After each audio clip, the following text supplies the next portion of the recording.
What's good, everybody? Hope all is well. This is Zachary King from The Future is Female podcast, and I am here with the beautiful Ayana Sabrina. Ayana, how are you doing today? I'm good. Thank you for coming here. I appreciate having you here. Please, to the listening audience, please give us a little about what it is that you do, and tell us a little bit about yourself. Hey everyone, my name is Ayana Sabrina. Everyone knows me by Ayana Sabrina. I'm a social media influencer / content creator and a landlord. Got you. How long you been into the social media creating, space for? I've been doing social media full time, 5 years since 2019. Okay. But I just got into real estate a couple months ago, last year of September. Okay, great. So in talking about your time in social media, what are some of the trends, or first, what made you want to get into that? Because everybody is on social media, of course, but not everybody know how to monetize it and make it work for them. So how do you go about that process? Okay, so it first started off when I was very young. My dad, he was a videographer, photographer. He taught me how to edit, and I think during a time frame where social media wasn't popular, I was doing it. And I was probably the only person that I knew, besides my dad, that knew how to edit. None of my friends or my other family knew how to edit. So it kind of came natural when I got into social media because I could make videos, edit them, and post them, which wasn't something everyone knew how to do at the time, years and years ago. But I started... I was very interested in social media probably since 2012. I was very young. Wow. Yeah, I was very young. I was posting videos on YouTube. I think about it now, I'm like, okay, you probably should not have been posting on YouTube at 10 years old, but I was doing it. Right. Those videos are no longer on the internet, luckily. Right. But I always loved doing social media. I preferred watching YouTube over Netflix or TV. Okay, yeah. Great. So where do you think social media is going? There's a lot of stuff about how they're trying to ban TikTok, and Instagram is, remodeling itself, and Facebook and everything else. What do you think social media is going, or is going to be heading to within the next few years? I think in the next few years, everyone will depend on social media for everything. People don't even watch the news anymore. People don't really read newspapers anymore. Everyone get their news from social media. If we want to know about Biden, politics, if you want to know what's going on in your community, everything's on social media. Businesses are throwing money at social media right now. That's true.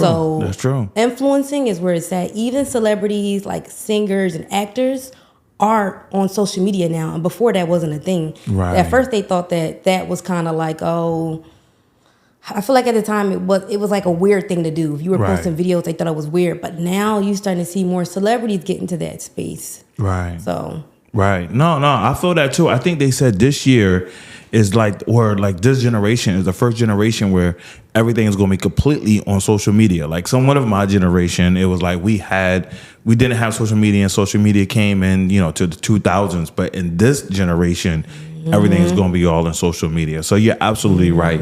Another trend that I think is going to be happening too is, in addition to social media, I think podcasting is going to be that thing. I think they're going to move away from big newsrooms, how they had CNN and MSNBCs. I think they're going to be going, and it's going to turn into a podcasting thing. I think that's more engaging for people now. I think they're going to sort of like what you see with ESPN, about how they used to have the shows and stuff where people just talk about, they'll show what happened and people will talk about it. I think that's going to be the new thing in the next few months and years to come too. No, yeah, I agree, because people are starting to gravitate more towards things they relate to, and they would rather see someone in their room than a whole production. Got you. Because the production feels fake to them, so it doesn't feel like something that they don't see themselves in that. Got But they're real quick to see someone who may have a similar lifestyle. So those are the people. The people nowadays gravitate to something real and authentic, and production is not real and authentic to people anymore as much. Got you. Yeah. Got you. Tell me a little bit about your journey. Tell me a little bit about your background and, how you came up. Where are you from? Okay, so I'm from North Philly, but I moved to the county.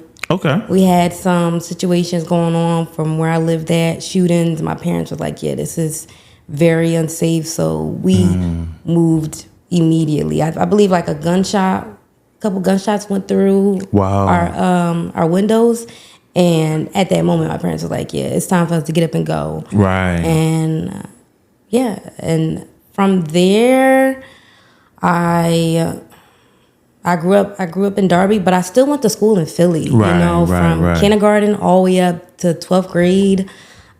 I came out here in Philly because a lot of my friends and my family still live in Philly. Right. So. Right. No, I understand that. Now you said parents, so you grew up in a 2-parent household. Mm-hmm. Oh, that's cool. And you said your father was a photographer, videographer. Yeah, my dad. My dad did it all. Photographer, videographer. He was a DVD man. You know, that man that was selling DVDs at the hair salons and the barbershops. He also was a teacher. Right. That too. He also worked in real estate, fixed up houses, constructions. My dad, he does everything. No, shout out to your dad, especially being the photographer, videographer. And I too was a DVD man too in my neighborhood. I too, so I know that struggle. I was movies, y'all. I was the movie man. I would walk up in the salon, and actually, it's crazy because I bought my hair salon. I bought a whole hair salon from selling movies.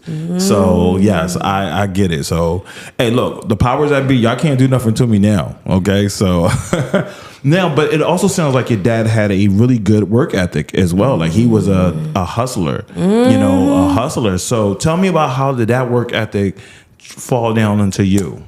Okay, so because my dad was a hustler, we was out all day, every day. After school, he'd be out working, and we'd be with him, like selling movies, helping him, like do the DVDs, write them out. Like we would all work together as a family. Like essentially, we were all working together, And I think in that, like it instilled in me to work as hard. I worked very hard in school. I was a straight A student, but also worked a lot outside of school too. Right. And I think that's why I work as hard as I do now. Right. No, shout out to you. And also let's go into a little bit of, I think this is a good opportunity to bring up the fact that you are a landlord. And let's bring up the fact that you are a landlord at 23 years old. Yeah. Oh my God. Please tell me a little bit about that story and how that happened.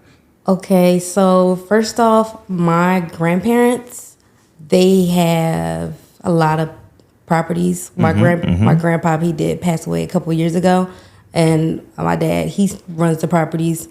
And I mean, I've always seen that, but I never really looked too much in it. I knew they always existed, and I feel like it kind of convinced me to get into it. They never forced me to oh, you should buy a house or you should do this. I feel like watching them and watching my dad work in the homes, I'm like, this is something I could see myself doing. So I kind of became a contractor, working on my house. Like I know how to fix light switches and outlets, and I know how to put up drywall. I'm a whole contractor. You know how to put up drywall? Drywall. Wow, that's I know how amazing. to fix holes in walls and ceilings, and there's this little detail that people don't pay attention to houses now that I see. Right. So yeah. Right. No, and I love that too, because I also feel like by you walking into this, you gotta learn that, because it's very expensive to hire someone to go ahead and do it. So it's like you better learn how to do a little bit, at least know enough to where you can't get robbed. Know enough to where somebody was to come in and tell you something,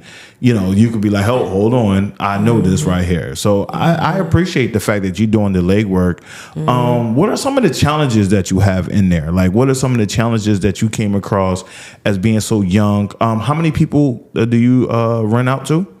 Just one family. It's my first home so far. Started a couple months ago. Started last year, September. So it took me about 3 months to fix up the house. Nice. I had a contractor. I found him on Facebook. Nice. Shout out to the marketplace. And, he was a more affordable price compared to what I've seen other contractors. So I went with him, and he was fun. He was pretty cool. Right. And he fixed up a lot of the stuff in my house. Right. I was there to watch him, just to, make sure everything was got done. There were some days he didn't show up, and I was like, Right. You were supposed to show up today. What's going on?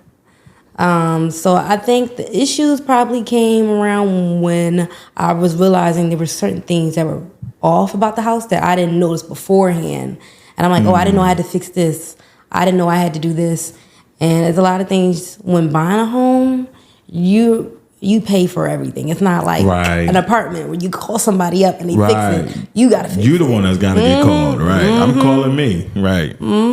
So what advice would you give aspiring landlords, and especially Black women? What advice would you give that little Black girl that was looking up at you and saying, I want to be like her? I say a lot of research, a lot. If you don't know something, if you're questioning something, look it up. Ask somebody. If you don't understand what's going on, ask questions the whole time. Because that's all I was doing. I was asking a lot of people questions. If they didn't know it, who can I go to? Who knows the answer to this question? Because you might end up in something you didn't understand because you didn't ask questions or you didn't question it. You should question some things. So why do I have to pay for this? Or why do I have to do this? What's the law on this? Is like a lot of research. I would say that's the biggest thing. Research. Do your homework. Even as far as like funding and stuff like that. Research, because there are many ways where you could get funding that people don't discuss. Right. No, that makes a lot of sense. Another question I want to ask you is personal growth and development. Okay, what are some of the things that you had to remove out of your life in order for you to develop into the young lady that you are today? I really had to remove fatigue. That's a big thing. That's a big thing for me because I noticed if I wasn't up to par or I wasn't doing things how I was supposed to do it, it was mainly because I was tired. And so a biggest thing on me is get some sleep, go to sleep on time. Because I catch myself staying up late and I'm like, if I were to wake up early, the rest of the day I'm going to be feeling weak or I might not be as motivated compared to if I had energy. So fatigue is like the biggest thing to me. If I have energy, I'm good throughout the day. Right. But the moment I'm feeling tired, it's a no. Okay. So with that being said, how do you maintain your balance? Like, how do you maintain that I need to go to bed at a certain hour, but I also got a lot of stuff I need to get done? So what are some of the actual tangibles that you use to balance that? I make a lot of to-do lists. Okay. I have this whole book. Actually, I have two of them. I have a whole binder where the night before I'll write down everything that needs to be done.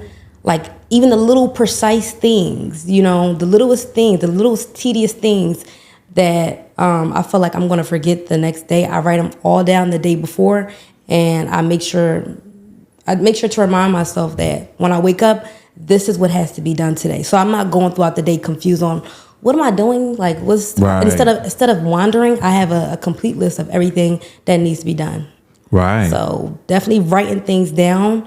I also look at it as a form of manifestation because when you write it down, you write it out, and you speak it into existence, you kind of convince your brain and your mind that this is going to happen, and you eventually end up doing it, especially if you keep writing it out. I always write out everything I do. What I'm doing right now was on the to-do list. Was it? Yeah. And it manifested itself. Yeah, I'm here now. It really did. Okay, so with that being said, let's go into our story and how we met, right? A few weeks ago, I was doing an improv photo shoot on Sierra Greens, okay? And we was over there, and you was over there, and we was just taking pictures, and I had a model, and then somehow we got to conversating, we got to talking, and then all of a sudden we started taking pictures, and then I said, hey, I have a podcast. I think you'd be incredible to be on there. And look what happened.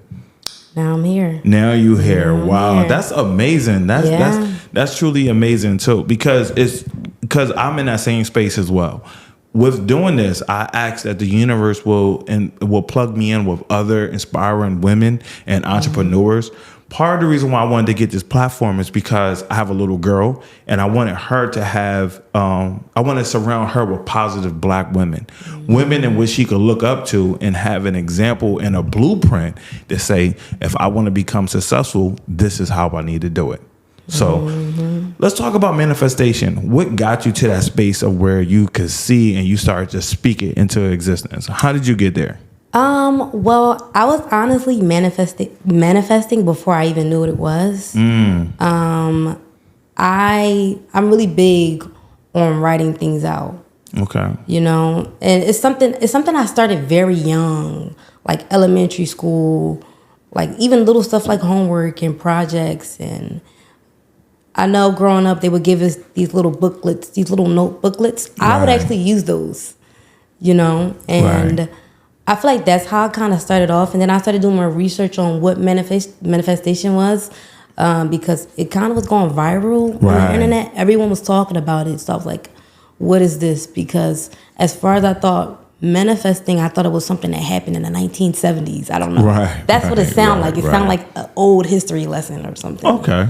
But once I finally did the research on it, I'm like, oh, I actually already do this. It's like there's different ways of manifesting, and writing is one of the biggest ones. Put it down on hand. And when you write, you're kind of like, it's like a memory thing. Like, I don't know if you remember, but in schools, they would always tell us, like, writing things down helps with memory. So that's another thing, too. No, that's decent, and I appreciate that. I know for me, I'm not much of a writer. I used to be. Like, I used to always write down stuff like that.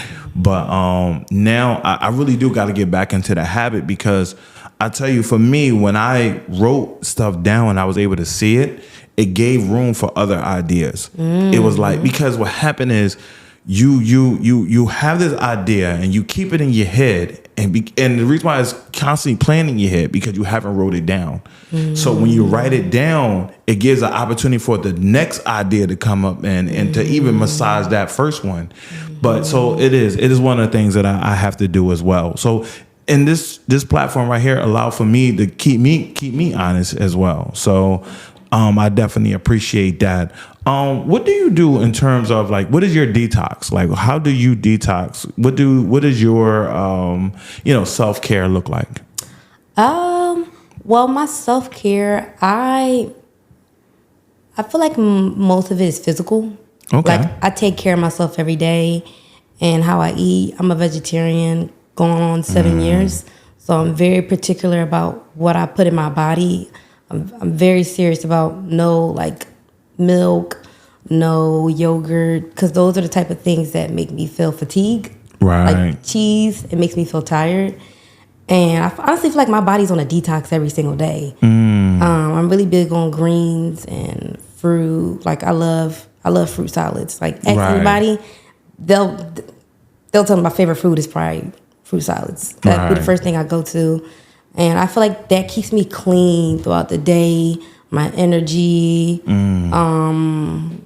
I think having a clean body, you have a clean mind, because when things physically are going right with your body, your mind is focused on what's ahead of you, other issues going on. No, that is truly a fact. You are what you eat. And we are now getting to the space where we're now starting to understand that the food that we put into our body is really the fuel that we put into our body. And again, so I'm again bringing it back to myself as well. I'm in the process of trying to eat a little bit better. The problem that I have is, and maybe you can help me out with this, is eating on the go. Okay, it's just like, how much Chick-fil-A can I get? How many Wendy's salads can I get? It's like, oh, I'm so sick of these right now. So please, are there any tangibles? Because I love fruit salad as well. So, and that's one I may have to start going hard body into my fruit salads. I love watermelon. Oh my God, I love watermelon. So are there any tangible things that we can offer our listening audience about how they can do to because you are obviously a busy woman. So what can you offer? I know, I understand the whole thing with fast food. The food is right there, so let me go ahead and get it immediately. But I think nowadays, 2024, we have way more options. I just think we kind of avoid them.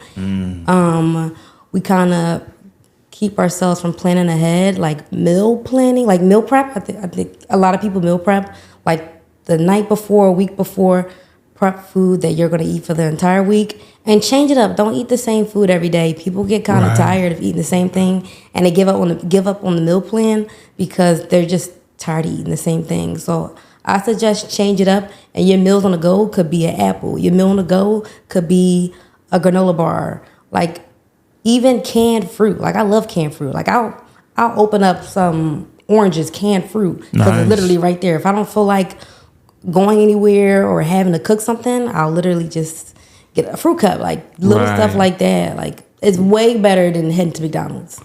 So. No, that's a fact. That McDonald's stuff is no good at all. Yeah. I mean, no hate to McDonald's, but no hate. Come on, like, you know, that stuff. It don't even like it don't even get old. Like, you could leave it here and it turn gray. Like, you know, and we actually eat that. Even with my daughter, I'm like, nah, we got to find something else. So I totally get that as well.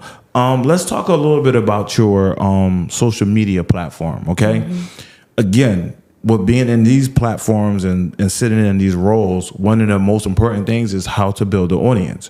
By you being a social influencer, let me get your advice about how can someone, if they're looking to grow their audience and speak to their niche, how would they go about doing that? I say the most biggest things is personality and your niche. And if you want to be able to do anything on social media, you want to post something and people support it no matter what, then your niche would have to be you. Okay. So you make you the niche. Yeah, you make you the niche. Okay. Like, I know there's some influencers where they could only post one thing. Like, say, for example, if an influencer that baked, like, their videos would be around baking, and if they probably were to post something else, people probably wouldn't engage with it much because it's not what people are used to seeing from them. That's true. Because they made their niche cooking. Right. But if they made their niche about their life, their lifestyle, and who they are, it don't matter what they do. They could cook one day, they go swimming the next day, they can go out partying. People going to watch and support because they like them. But you have to have a really like wholesome, humble personality for the most part if you want to build up an audience. You know, the person that comes to mind is Tabitha Brown. So as soon as you start speaking like that, it was like, oh man, she popped into my mind because she kind of on both sides. Like, she kind of sold her as an individual, as a woman, but she also kind of sold the baking thing as well. So I totally get that. So for those women that are not as used to being in front of the camera, for those women that are not, that maybe even battling insecurity, let's go there. For those women that may not feel they're prettiest, but they got a platform in which they need to still get out there, how do you encourage them? Like, what would you say to them? Well, I feel like when it comes to talking to the camera in general, may be strange the first time. I've seen a couple comments where people like, I feel weird. I feel like I'm talking to myself, but you are talking to yourself. Right. Essentially, no one else is in the room but you. But you have to know that there's going to be other people responding back. And if you aren't comfortable with getting on camera, there's still ways to be on social media without showing your face. Like, I've seen some influencers, even on YouTube, who make videos. It could be something political that they're interested in, but you'll never see their face, but you hear their voice. Right. So you could start off somewhere. Maybe you could start there, just to at least get yourself comfortable talking. I say that's another big thing, talking on camera compared to just taking a picture or just being cute. Like, opening your mouth is another thing people are nervous about because they don't want people to feel like, oh, this person doesn't know what they're talking about, they're dumb. But I look at it this way, people are going to judge anyway. So do what you want to do, because it's either you want to do what you love and people judge, or you do nothing and people still judge. So you pick one. No, that's a really good point, because you're right. People are going to judge you regardless. So I know for me, it's not always easy to get on these platforms, because what happens of it is it comes from a place of vulnerability. Because it's like, now I'm exposing myself to you, and I'm in some way, I don't want to say I'm dependent upon your approval, but let's be real here. This platform grows by the more people who like it. So it's like, how do you put that out there and not care at the same time? I think there's never going to be a time you don't care, because still a part of you, you're human. You're going to care. And maybe sometimes you should, because I've seen some people post some crazy stuff. And maybe, they say you shouldn't judge. But some things people are a little. Some things I feel like shouldn't be on the internet because there's still kids on the internet, still revolving on the internet. So let's talk about social responsibility then, because that's a big one too. Because I agree with that. I feel like, again, I've said this before on the platform, but one of the biggest reasons to why I wanted to create this platform, because I wanted to have a space in which our women, black women, were not twerking, was not, the neck rolling and the attitude and not feeding into the stereotypes. I wanted to be a space where a black woman could come, discuss her business, discuss her journey, and be about her business. That was my way of being social responsibilities, being sociable responsible. So with that being said, please talk about that and, give me your experiences. I'm definitely big on responsible because I have a lot of cousins, aunts, family that watch me. So I'm very, I'm still very on point about what I post. I don't ever want to post anything crazy and they're just like, or anything too crazy. They're like, what's going on here? Right. Because at the end of the day, that's real life for me. Right. The internet, people may know me off of a screen, but there's people in my real life that watch me, and those are the people that I kind of have to, face. Right. On a daily basis. So I think that's where the responsibility came from. I feel like when people don't have the responsibility, maybe people in their real life are not telling them, hey, I don't think you should have posted that. And so they're just posting whatever. Right. And just the only response that they're getting is online. They're not really seeing the physical aspect of it. Right. But if you were to have that in your face, you probably would think twice about what you put online. No, I agree. A lot of it is, I hear a lot of women, especially like when it comes to dating, they're like, but these are the kind of women that y'all want. And it's like, no, these are the kind of women that are unapologetic about getting attention. But the good girl, she's still there. The good women are still around. It's just that the other ones has become so much louder where we just gotta overlook them. And we gotta provide a safe space for them to come so they could provide that it's okay to be a good girl here. And that's what happens. So I totally agree with that. I totally agree with that. Let's talk about a little bit more about social responsibility and about some of the images that are being put forth in front of like other black women. And I also want to touch on that too, because by you being a dark-skinned black woman, how do you feel represented out there in today's media and society? Well, I could say it started when I was very young. Being dark skinned in general, like when I was younger, it was never really a positive thing. Colorism was big growing up, but we didn't know. It never had a name to it, you know? So it was something that people felt, people saw, but people didn't really talk about because people didn't know what it was, Just like mental health. Like you have mental health issues, you don't know what it is, but you know something is off.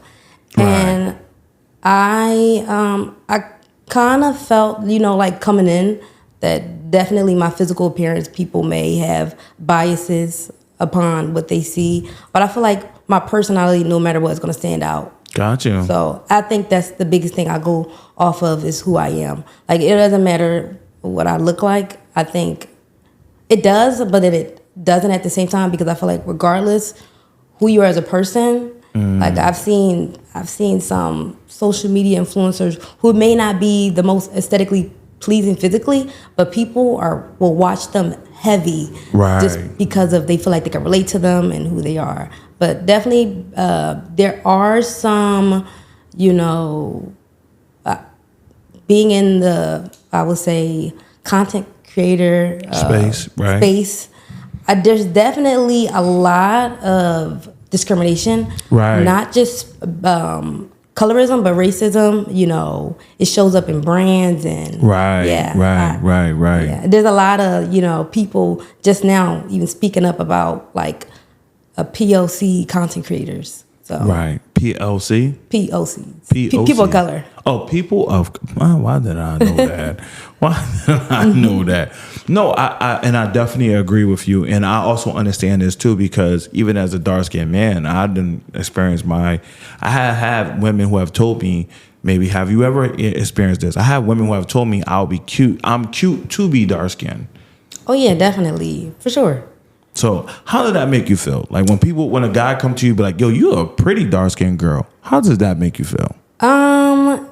There's a lot that I want to talk about on that topic. Come on, let's go. But I'd say, first off, I feel like when people say that, they kind of have a bias too, that they feel like most pretty people are of lighter skin. So off the bat, I don't take that as a compliment. I don't feel like a compliment. Right, it's not. It's a backhanded compliment. It's very backhanded. Yeah. It's like it's like saying you can't possibly be black and beautiful. Right. And to me, that is very generalizing, and is very, what's the word? Not idiotic. That's not the word I want to use, but ignorant. Yeah. I can respect that. And another thing is too, as being dark skinned, I was insecure about it when I was younger, but as I got older, like I completely grew out of it. Like I love how I look. I believe I'm very beautiful. You are. But there's a lot of people who think that I don't think I'm beautiful. Right. They'll probably come up and they'll be like, they'll say things like, for example, don't let people judge you for your complexion. I'm like, I wasn't even thinking about that right now. Or they'll be like, yeah, like rock that natural curly fro. Like, don't let people tell you that's not beautiful. That's not what I thought, but it's kind of like, I feel like they're kind of projecting what I think about myself. Right. And so I think a lot of people think that a lot of dark-skinned girls are insecure. So sometimes I might see some people try to, promote and pander to dark skin.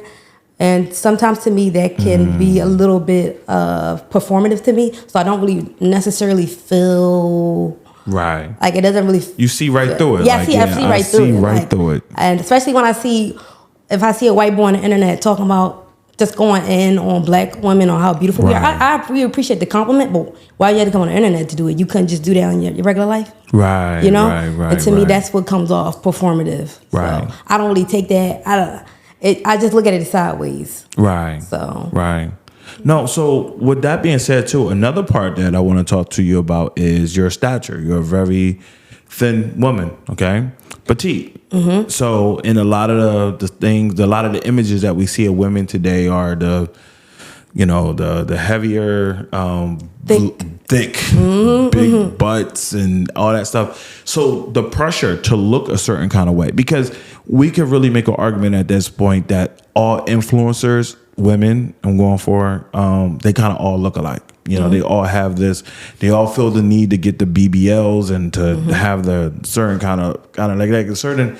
They want to fit a certain avatar, and we're subconsciously telling ourselves this is beautiful. So what is your pushback on that? Like, what is your thoughts on that? First, let's talk about the BBLs and everything else. What is your thoughts on women getting cosmetic surgery to enhance their beauty and so forth and so on? I'm not necessarily against anyone getting cosmetic surgery because I myself have gotten some things done, but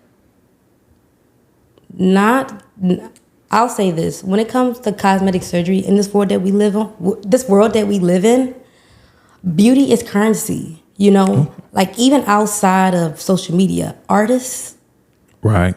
And even like the little stuff like the strip club or like daily lives, or if you want to be like, I don't know, you want to work at a dentist's office and you want to be like the one sitting at the front desk, people are usually more gravitating towards beautiful people. For whatever it is, it builds up a type of trust. I agree. They feel like they can trust them, especially if you're beautiful and nice. They feel like, okay, we absolutely love this person. This is it right here. And I don't see nothing wrong with. It can be a problem. The whole pretty privilege thing, like that's a thing too. But the world we live in is you either have to try to fit in or you got to figure out a way to work around it. But there are benefits to like getting certain work done. Like I've seen strippers say like, once I got this BBL, I started making more money. I started using this money towards businesses. It can be life changing for some women. The look. Now you mentioned you had some work done. So can you please explain, what you had done? So I had got hip filler. It's not really like It's not really a big thing. So It's you not didn't really, alter your face or anything. I'm in the country. You didn't alter your face or anything. Like No, that. not my face. I wouldn't touch my face. So you had hip fillers. Hip fillers, yeah. The reason why I wanted to point that out because I know that there's going to be somebody in the comments that's going to say she talks about how she's beautiful and love herself, and then turn around there and say she had to get work done. But you got work done in your hips, okay? And you had hip fillers. So please explain that as well. Okay, so I do when I first talk about the whole I love myself, but I still got hip fillers. You can still love yourself and still have insecurities. I don't care what no one says. Everyone in this world has something they're insecure about. It may not be physical. It could be emotional. It could be financially. It could be socially. We're all insecure about something. We live in a generation where everybody's judged and picked upon everything they do. So you're going to have something you're insecure about. It's just some people may make the efforts to change it and some people don't. You don't have to change it. Well, depending on if you want to. Right. But it depends on how you see yourself. When I look at myself every day in the mirror, I do feel beautiful. It's just the dip. I just wasn't liking the hip dip. So once I got that, changed, ever since then, I feel like I can wear whatever I want to wear. Like, there were a lot of clothes I refused to wear, or I just did not like how the hip dip looked. It was nothing about my face or like the upper part of my body, my legs. I don't care about that stuff. It was just my hip dips were like the biggest thing that I just did not like. I've always hated them since I was a little girl. It was always been something that's been on the back of my mind. And I told myself once I get older, I manifested it. I said once I get older and I can afford to somehow change this. I don't know how to change it, but once I figure it out, I will, And I know some people talk about, well, you could have fixed your hip dips in the gym. Like I said, I grew up very athletic. And if anything, them hips got deeper. Like the hip dipped in anymore. And I feel like that's something that's not really talked about. I don't think hip dips are ugly. I see other girls with them and they look very beautiful. I just didn't really like them on me. Right. But yeah. No, I definitely appreciate that. And we've been lucky enough to have, I think, 3 therapists on the show so far. And one of the things that we talk about is a lot about self-love and self-care. Going into that, though, your skin is flawless. So please tell me a little bit about your skin routine and about, how do you keep care of your skin? Well, crazy thing is I have eczema, but you would never know because that's how well I take care of my skin. I use a lot of serums and I like aloe. Aloe is really built around healing your skin. It helps with hyperpigmentation and it helps with acne. I really don't get acne like that. I also feel like that could be a genetic thing because my parents, they never really had acne growing up either. But maybe it could be me being a vegetarian and how I eat. That could be another thing because I feel like no matter what skincare routine you choose, you can choose to change up your skincare routine and things go great. But I really think it's about what you put in your body is the biggest thing. That is a fact. That is truly a fact. It's about what you put in your body will definitely reflect in your skin. Definitely. Let me ask you a question. Are your folks married? Yes. How many years? Oh, you should know this. They got married before I was born, so some years. Long? I think 20. I think maybe 25, 26 years. The anniversary is actually, I think, about to come up. Here we go. I think on the 24th. So in a couple days. Shout out to them for 25, 26 years. Yeah, that's amazing. 25 probably this year. Got you. So let's talk about a little bit about relationships and how is it juggling relationships? Because I'm not sure what your dating situation is, but just how is it being in this field where you are a social influencer, where you are a landlord, where you have a lot of responsibilities, where you are inserting yourself in certain rooms. How has that been with SARS when it comes to dating and juggling and dealing with others and stuff like that? I will say when it comes to dating, I feel like it's been something that I've definitely tested out growing up, high school. But as I gotten older, I'm not that much older. Right. But I think one thing that I'm learning now is that before you get involved with anyone, you have to really know yourself and where you're trying to go. because you may end up with someone and you're going to completely different places. Right. So you kind of have to grow internally, you know. And I feel like I'm still growing as a person. So I partially feel like I should wait till I'm a bit older to start dating. I feel like I should be focused more on me. So that way, once I grow into the person I want to be, maybe the ideas that I have of the type of man I want change. Because what I want in a guy now could be completely different when I'm 30. So I feel like me dating, I'll probably be wasting a lot of people's time because I'm still in the phase of like still trying to figure out myself. So what if I just up and move to Canada for whatever reason? Right. Are you gonna do that?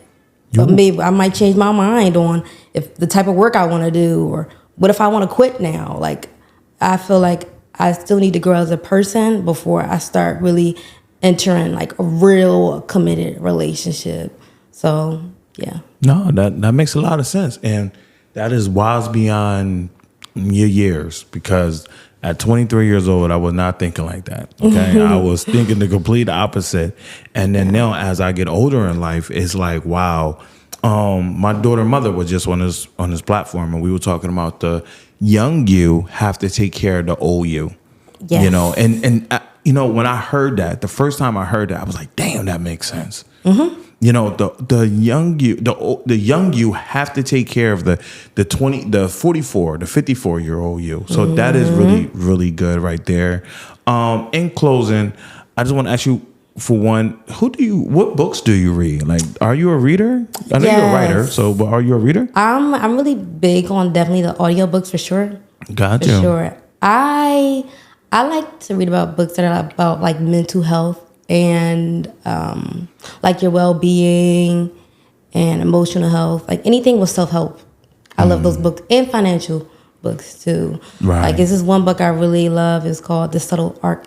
I don't know if you could curse on here. No, go ahead. But it's called The Subtle Art of Not Giving a Fuck. It is all about learning what truly matters. And like, a lot of the time we make big fuss over the littlest things right now. Right. But a week from now, we're not even going to remember the incident. Like, that's a guarantee fact. you, a lot of things I had anxiety about last year, I don't even remember what the incident was about, but it's over now. Right. So I'm really more focused on what actually matters compared to like the little things that we argue about, we fight about. Are you going to remember this argument a month from now? Right. Was it that serious? So one of the things I noticed as a photographer that they don't talk to you about is when you do, like, let's say I get hired to do somebody's birthday, right? Mm-hmm. And then they'll say, man, we love you, want you to come back out for the next birthday. You get there and, you know, you look at the pictures because you just kind of want to get a face of who was there. And then you look and you be like, damn, a lot of the people are not here no more. You know, it's like, you know, you find yourself saying like, what happened to that person? A lot of relationships broke off. They passed on. They moved on. And it's like, this is one of the opportunity when you want to capture the moments and stay in the now. So I learned that as well. One of the things that I truly do try to focus on is things that could turn out, that could go good, because sometimes turn out bad. Things that could start off bad could end up going good. So I try my best to just stay neutral, just try to stay in the now and just focus on the bigger picture about my goal. Today was a rough one for me, but everything that I was stressing about didn't even happen, and everything fell into its rightful place. So I thank you for that right there. Wise words. I appreciate having you on. Was a really great decision. So I'm truly thankful to having you on. Please leave us with your social medias and where we can find you at. Well, you can find me on YouTube, Instagram, and TikTok. It's Ayana Sabrina on all platforms. Got you. Yep. I appreciate having you on. Thank you for your time, your energy, your perspective, your story. This is the Future is Female podcast, and I'm Zachary King, and I'm gone.